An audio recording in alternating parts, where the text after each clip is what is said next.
One thing about this, because it's a very striking story, sorry, is the positivity. If you listen to lots and lots of their songs, he has this philosophy, whether you agree with it or not.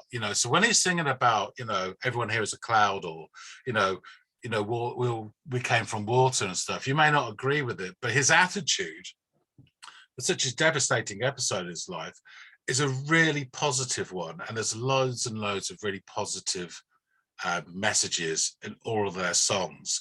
But it's not happy clappy, sort of bang you over the head with a hammer sort of positivity. It's just something which sweeps you up. And then when you listen to this song again, knowing that this is about his son, this song, it becomes even more poignant. It's showtime, folks.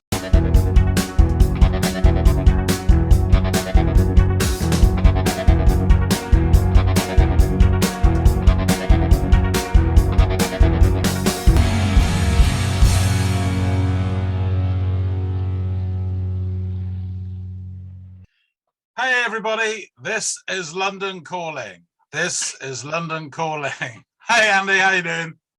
Hello London, how are you? What's good, John? Is that Radio Free Europe?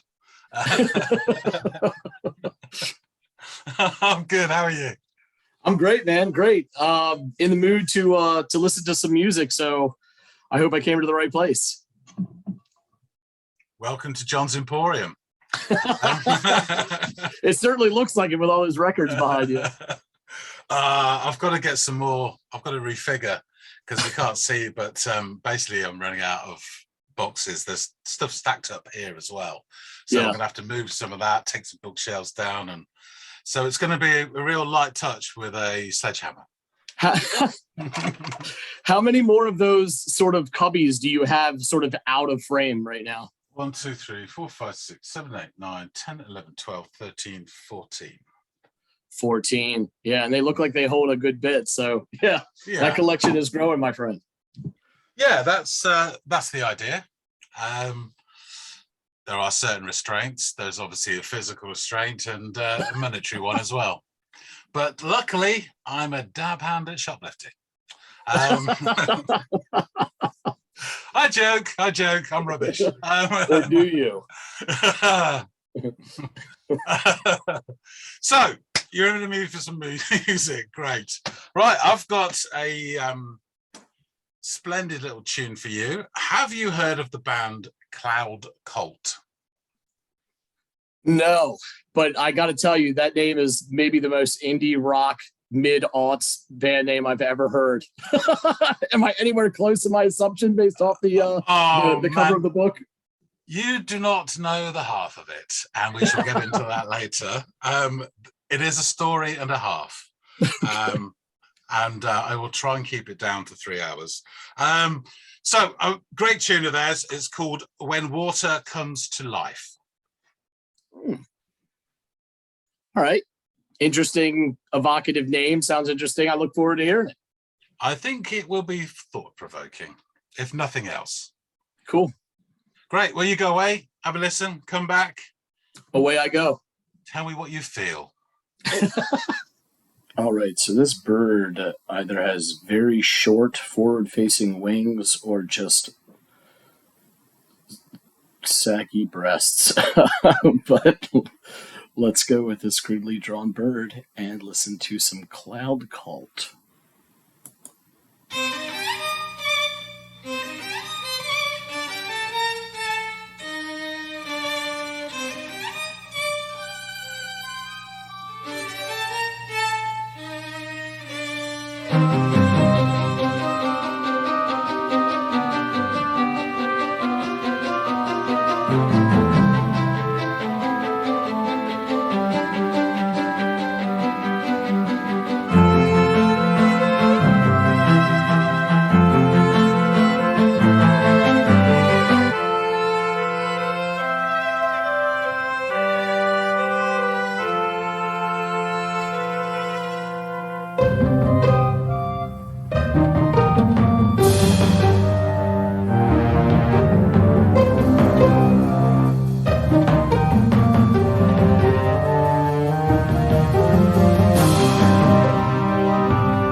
I just want to say that that intro was gorgeous.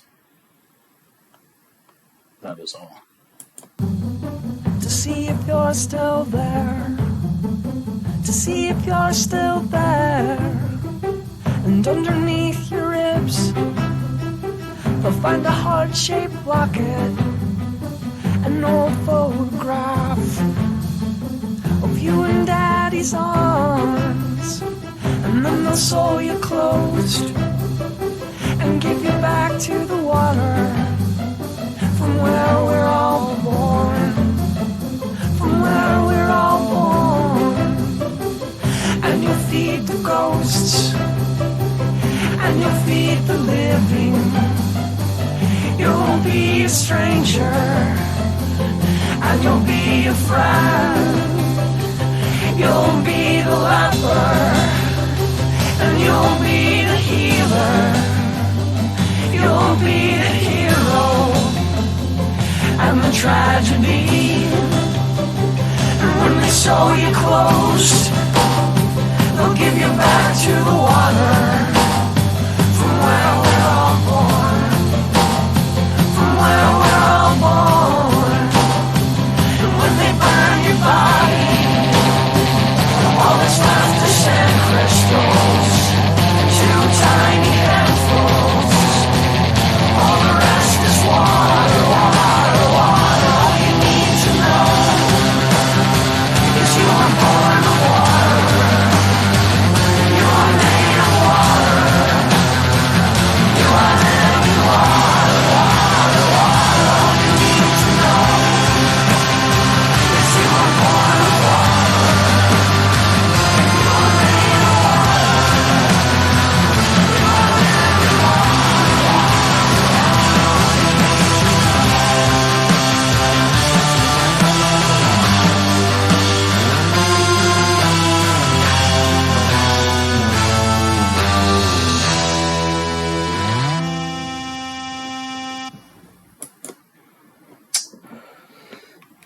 See, that's just not fair, right? Like, that song was really beautiful. And I liked everything about it except for it. It built and built, but it fell off too soon. Like, there was just potential that was unmet, not with the quality of the music, but with the length of the song. Yeah, let's talk to John about it. So he returns. I have returned. I've made it from the other side, that infamous other side. Yeah, I What really are your enjoy- thoughts? my thoughts are that was an amazing song. I really enjoyed it. I took notes after my first listen, so if you'll entertain them, I love songs that start off in such a way that you don't know what you're getting into. And with the strings, the way the strings started this song, it could have gone a myriad of ways. It could have stayed that sort of, symphonic sound or whatever. But it evolved, and it was a slow burn of an evolution from the. Go ahead. Just to stop you at that point, but the starting bit, it felt to me, we won't get into the detail, but it was almost like an overture at the start of a piece of movement. It was an introductory piece. And Yes. the show's coming, it's getting ready, and then it goes. Yeah, but no, please carry on. Well, it's like some of the bands I listen to, I listen to this really obscure Baroque rock, prog rock, art rock, weird collective called the Deer Hunter, and they write their whole albums as one sort of piece that moves. And there are all of these little between songs or to begin songs, sort of these overtures like you've described, that sort of set the mood or change the scenery with music. And that's what it reminded me of. And I think why I gravitated toward it so much when I heard it, because I was like, oh my gosh, yes, this is right in my wheelhouse. And and when it evolved into what it sort of came to be, it did something else that reminded me of that band and its music, which was it became cinematic in its sound quality. Like it would have paired perfectly with a really important scene or sort of peak of a film or like a play or musical. And I really thought that was powerful. The faint vocals as it came in that sort of built a little bit as the song progressed actually reminded me of the same technique employed in the Hum song that we talked about recently, where the vocalist kind of builds with along with the music. The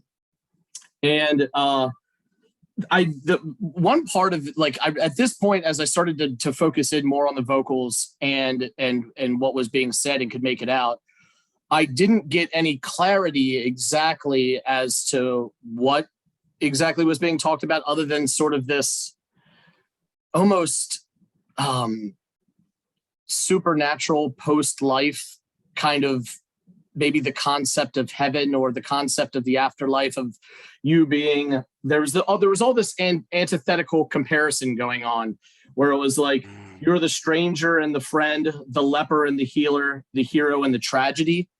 And I liked this opposite dynamics of those comparisons. And I was thinking of like, and then there was all this like return to the water from where we came sort of reference or something to that effect.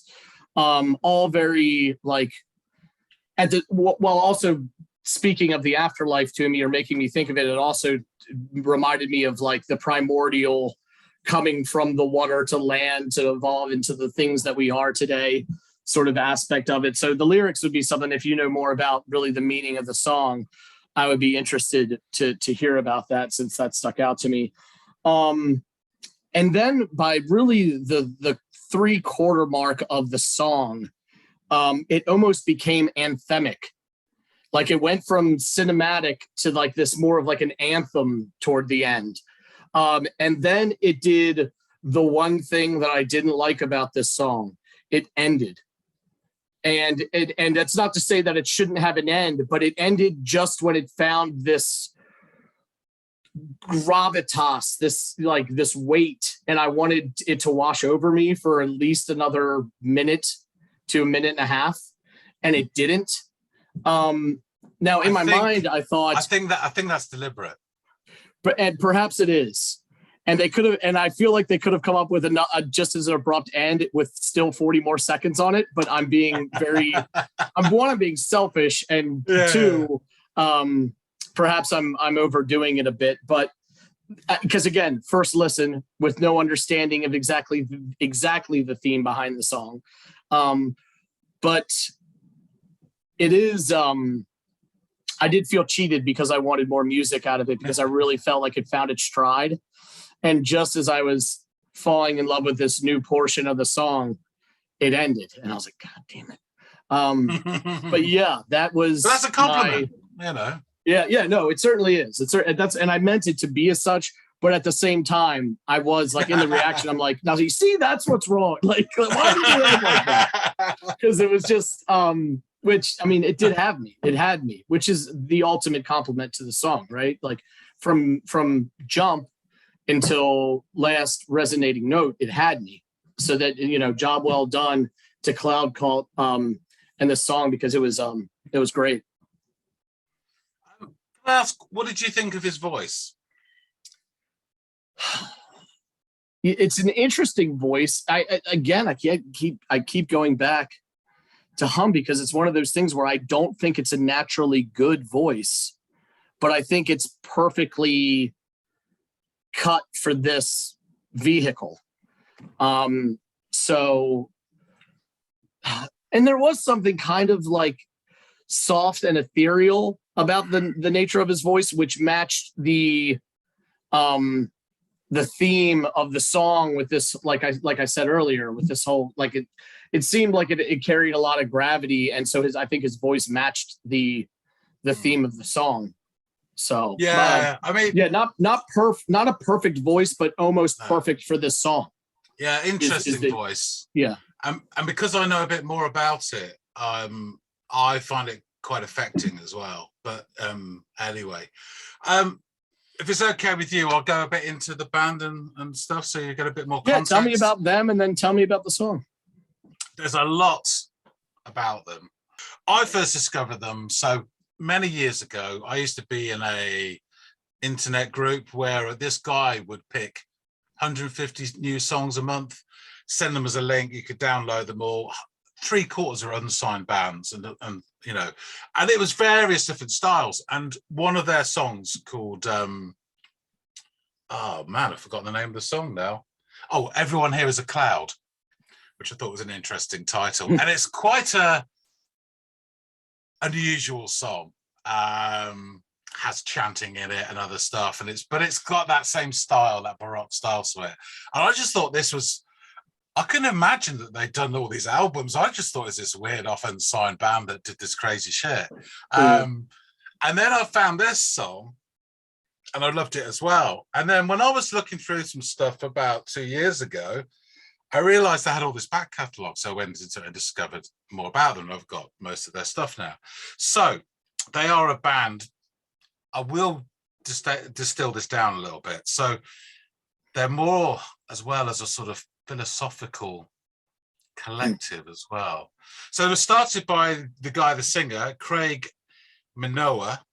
The band was formed in 1995. And they did some stuff. They were quite heralded as a very interesting band. They in 1997, he formed his own record label. And that's when he started to put stuff out called Ethology Records. And it was based in his farm, which was very environmentally conscious. So they only used geothermic energy. Where was this? Good question. Well, I just mean where are they from? Because I got no inclination as to where these guys were from just from hearing their music. It doesn't even bloody say. Oh, Minnesota. Sorry. Oh, okay. Yeah.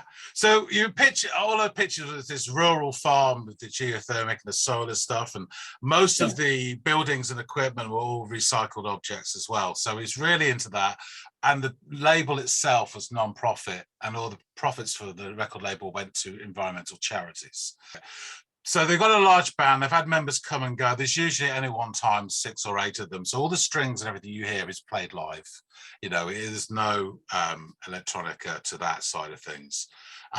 What they also had from the very get-go is for all their live shows, they have 2 painters doing live painting, which is based on what they feel as the music is played. So you sometimes used to see guys with headphones on doing their own stuff, but and what they would do at the end of the show is they would auction off those paintings and again, raise money for charity. Now, one of the painters actually married the lead singer, Craig. Oh man, I should have written down her name. I'm terrible at research. Connie. Connie's her name, and the other live painter is called Scott West. There you go. So Connie married the lead singer Craig, so she's painting, he's doing his stuff. And in 2002, very, very unfortunately, their 2-year-old son Caden died of sudden death syndrome. This unexplained. Now, there's kind of stories of what happened afterwards. I mean, some say that Connie went off and lived in the woods for 2 years to deal with the grief. I know that Craig himself spent 2 years just writing songs as a way to process his grief. And it's it's a really sad and horrible story, but the band is what's the positive, because through that they found a way to carry on, and they're still together and they have a family, and the band is, reasonably successful. They went on to sort of do, many albums, and I won't go into it, but there was an album from 2008 called Feel Good Ghosts, brackets, Tea Parting Through Tornadoes, of which this song and the other song I alluded to came from that album. And it was pretty successful as well. And the one thing about this, because it's a very striking story, is the positivity. If you listen to lots and lots of their songs, he has this philosophy, whether you agree with it or not. So when he's singing about, everyone here is a cloud, or, we came from water and stuff, you may not agree with it, but his attitude, for such a devastating episode in his life, is a really positive one. And there's loads and loads of really positive messages in all of their songs, but it's not happy clappy sort of bang you over the head with a hammer sort of positivity. It's just something which sweeps you up. And then when you listen to this song again, knowing that this is about his son, this song, it becomes even more poignant. And actually, when I picked this song and I picked the video to go with it, there was it was done by a fan, but it was an animated video which actually matched the lyrics. It was showing this baby cut open, the baby's find a picture of him in his daddy's arms and then going up with the angels and all that sort of stuff. And it was fantastic. And I worried a week before you got this link, the user closed his YouTube account, so that video wasn't available anymore. And I was wondering, I think because I'm so caught up in the music with the video that I think it's fantastic. And I worried that perhaps the song wasn't strong enough on its own with just a crappy, mark, but thank goodness you liked it. So it's really, really poignant. I mean, they're still going now. They brought out a new album this year in February or March called Metamorphosis. The thing about their music, and it's quite immersive, is he really knows how to arrange stuff. I mean, all of their songs have got lovely and a lot. That was the best part of the song. The music was good, but how well it was arranged and one part bled into the next so seamlessly was, I think, that's the part that deserves the roses the most in my mind, which is to diminish nothing from the other facets of the songwriting experience. But God, the parallels that I drew earlier to the bands it's like that's their strength too, is just how to build and layer things. And I couldn't help but be taken there in my mind when I was listening to this.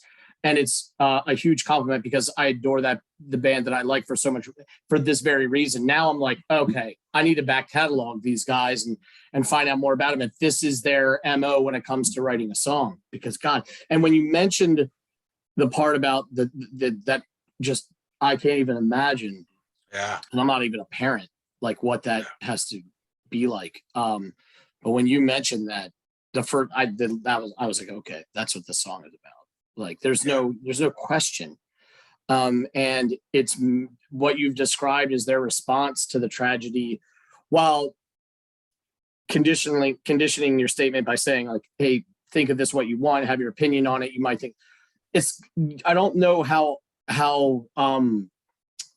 objective you can be when you classify that as a very healthy response to a tragedy like that. That is one of the most healthy ways I've ever heard of people dealing with such a huge tragedy, and to not only cope with it and get beyond it, but to create amazing art in the wake of it is pretty inspiring stuff. And it adds a whole nother level of respect outside of just the musicianship. I mean, I am just filled with nothing but admiration for the guy. And that's actually, when you hear his voice again, after knowing what you know, there's this level of emotion to it, which you may not pick up first listen or casual listen. But when you know the backstory, it's like, Jesus. And if you check the message boards or the comments off their videos, one of the things they have done is help other people. Just through their music and their sort of positive message. There's so many saying this has helped me through really tough time, hundreds if not thousands of fans saying that, and they're really interactive with their fan base as well. So they do loads of free shows and shit. There's some really exceptional performances on YouTube by is it KEPX or whatever they're called, the radio, and there's some amazing ones. And what you notice with those is a lot of them, they do acoustic, but it's even better, I think. But they'll stomp their feet for drum beats. They sing in harmony parts or 3-part or all 8 of them together. So there's real dynamics as well within the song, which is great. Everyone Here Is a Cloud video, they sent out a few tweets to their fan base, and hundreds or thousands turned up to a park somewhere, and they all appeared in the video, and they shot the video. And it's like, it is hundreds of people standing in this park, and it's slightly foggy, and the camera's zooming in on all the faces, and it just so happens that 8 of the faces are members of the band, but the rest aren't. And you've got members of the public miming and doing stuff, and it's fantastic. It really is. You just cannot help but really like these guys. Yeah, they sound like really good people, which is awesome and refreshing to hear.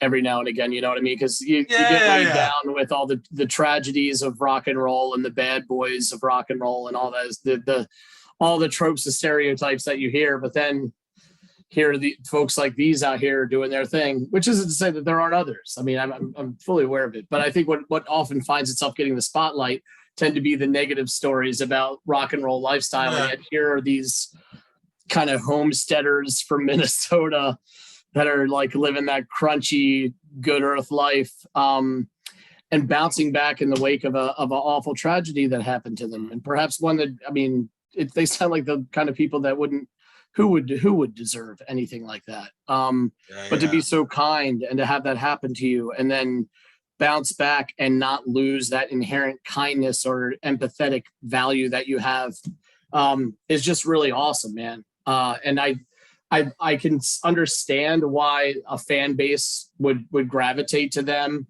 And I think it's really awesome that they embrace their fan base in such a way, because like you said, it seems to me like a lot of their fan base isn't just liking the music. They're liking the message. They're finding comfort, like you said, in taking their situation and kind of digesting it through this music.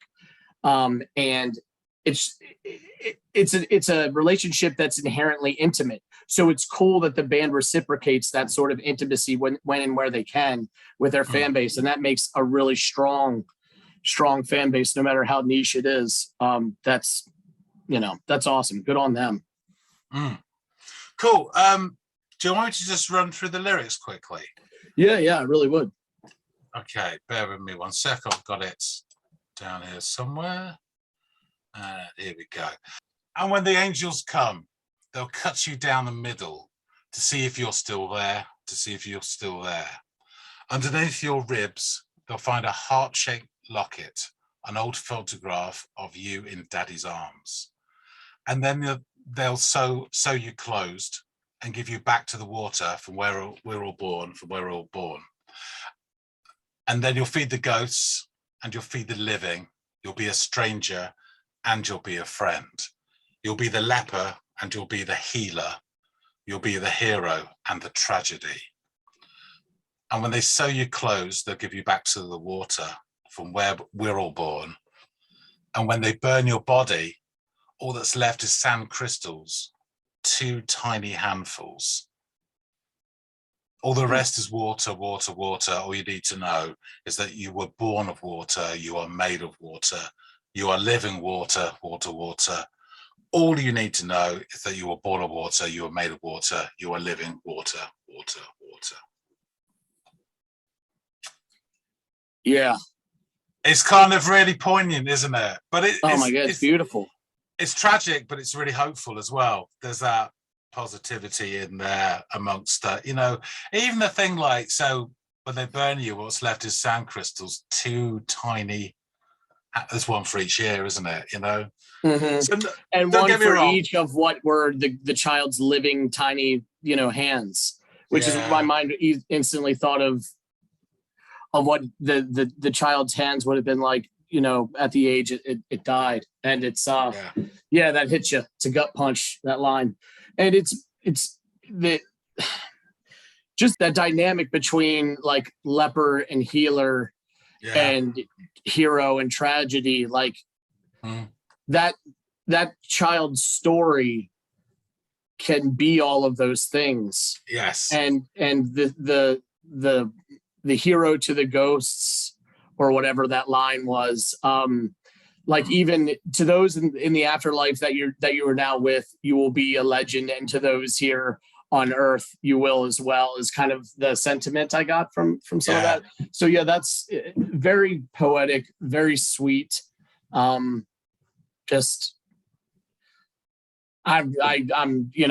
I'm kind of Yeah. gobsmacked with how heavy the Yeah, song yeah. is in nature, 'Cause- but it's beautiful. I really do like Because it. if that happened to me, and again, you know, I don't have kids, but if that happened to me, mine would just be fucking, why did this happen? You know, that's what it would be. It'll be anger and confusion. You know, Yeah. don't get me wrong. Not all of his songs are about this, but the ones that do, you kind of notice them straight away. But there's this huge. Again, he's not particularly preachy. A lot of his songs are about connectivity and people sort of working together and being positive and all that sort of stuff. But it's not preachy at all. I mean, you can take it or leave it and just enjoy the music because, as you said, like the arrangements and the playing, you know, seeing them play live. There's one of the ladies, I didn't do all the research because I thought this was enough of a story, but she plays the cello, she plays keyboards, piano. There's another one that does brass as well. You know, there's two different percussionists, and it's an incredible sight. So check it out. You know, they're really, really good. Yeah, no, before the whole the deep dive that I'm now, this emotional connection you've just made me develop with with this band and this song. But when it was just the song that I heard, the thing that I loved most about it was the arrangement and the layering of different instruments and the soaring sounds of the strings in the beginning and things like that. So if that's sort of their MO and what you can come to expect, then I'm going to like them for a multitude of reasons. It sounds like, having gotten this information from you and having heard the song. Yeah, I would suggest, I mean, this album has kind of got indifferent or sort of mediocre reviews from the critics. I really like it. But 2008 backwards, I think, was the more interesting idiosyncratic stuff, you know, and you probably... And what year was this album? I'm sorry? 2008. 2008. So this is the threshold where you think it stops being as good as it's not as great since then? I think that's a matter of opinion. I think it's just a bit more interesting. I really like the new album, to be fair, so I'm being a bit, you know, crappy there perhaps. But I think as someone who's discovering them, I think you would immediately latch on to the stuff, the albums preceding this. Okay. Yeah, there's a great song called Breakfast with My Ghost, which is just amazing. Yeah, there's loads more. I'm not gonna well, I mean, don't throw too many at me to go listen to, because if you want to offer me up another one down the road, I'd be more than willing to hold off on it and give it a listen. So great. So I don't know what sort of mass following they have. I suspect it's more niche, but hopefully some of the people who visit our channel will enjoy this as well. So yeah, let us know what you think about it all. Comments, subscribe, like, etc. Andy, do you have any final words? No, you took all the things I would have said otherwise. So excellent. bang on. Great. Well, we'll see you all next time on Into the Music. Ta-ra.